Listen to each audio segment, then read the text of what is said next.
মৃত বাবা মার জন্য উমরা করা যাবে কি? এটা নিয়ে কিছুটা একতলাপ আছে যে মৃত ব্যক্তির জন্য হজ করা যাবে, এই ব্যাপারে একতলাপ নেই। উমরা করা যাবে কিনা একতলাপ আছে, কারণ উমরা করাকে কেউ ফরজ করছেন, কেউ সুন্নাত করছেন।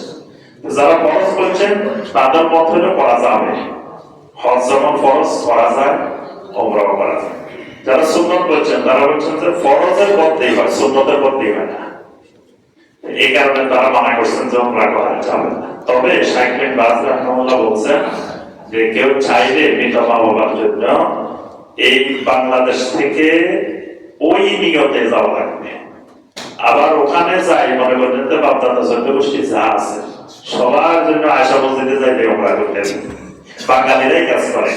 বাঙালি মনে করে যে আসছি যখন একবার আর কারণে বাদ দিয়ে দেবো না, সবার জন্য উমরা করে চলে আসে।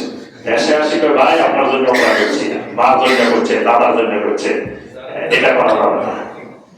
যদি করার ইচ্ছা থাকে এখান থেকে শুধুমাত্র বাবার জন্য নিয়তে আপনি যাবেন।